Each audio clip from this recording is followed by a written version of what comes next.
जय हिंद दोस्तों, आज हम बात करेंगे एक ऐसे मुद्दे की जो हर एक मतदाता के लिए जरूरी है जो वोट करने जाते हैं। कांग्रेस नेता राहुल गांधी ने भारतीय जनता पार्टी और इलेक्शन कमीशन यानी चुनाव आयोग पर आरोप लगाया है कि देश में वोट चोरी हो रही है। अब ये आरोप कितना सही है, कितना गलत है और इसमें कितनी राजनीति हो रही है, ये जानना हम सभी लोगों के लिए जरूरी है। तो चलिए आसान भाषा में समझते हैं पूरी कहानी। हाल ही में 7 अगस्त 2025 को राहुल गांधी ने प्रेस कॉन्फ्रेंस की, जिसमें उन्होंने कहा कि मतदाता सूची में लाखों फर्जी नाम जोड़े गए। और ये बात उन्होंने मुख्यतः 2 जगहों के विधानसभा के आधार पर कहा। पहला, बेंगलुरु के महादेवपुरा विधानसभा, जहां करीब 1 लाख वोटर फर्जी पाया गया, और दूसरा महाराष्ट्र, जहां करीब 1 करोड़ फर्जी वोटरों की संभावना है। साथ ही उन्होंने 5 ऐसे तरीके बताए हैं जिससे वोट चोरी हो रही है।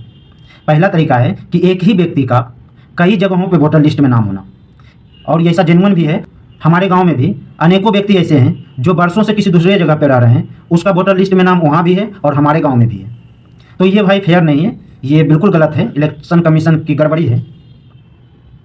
दूसरा पॉइंट है कि फर्जी एड्रेस से वोटर लिस्ट बनाए जा रहे हैं। तो भाई ये भी कोई बड़ी बात नहीं है, ऐसा भी संभव है और ऐसा भी हो रहा है। और तीसरा पॉइंट है नकली फॉर्म का इस्तेमाल किया जा रहा है, तो ये तो और भी आसान है।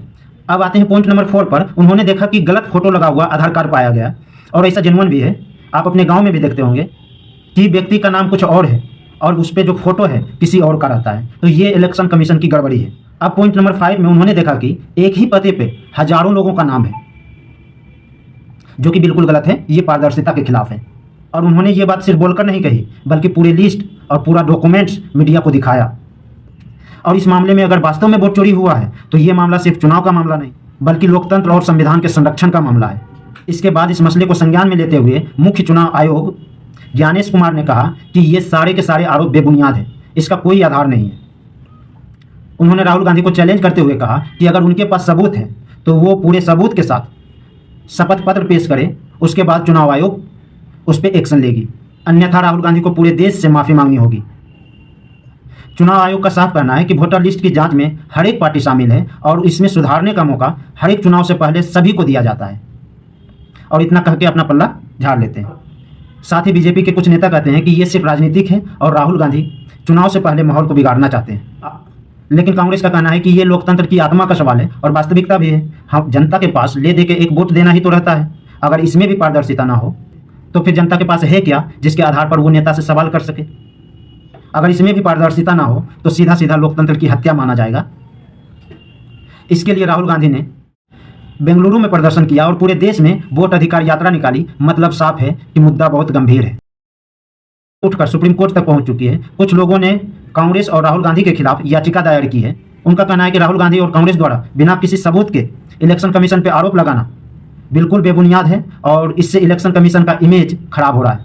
जबकि सारे विपक्ष कह रहा है वोट चोरी हुई है तो इसका उजागर होना भी जरूरी है, और जो कि वास्तविकता में सच भी है।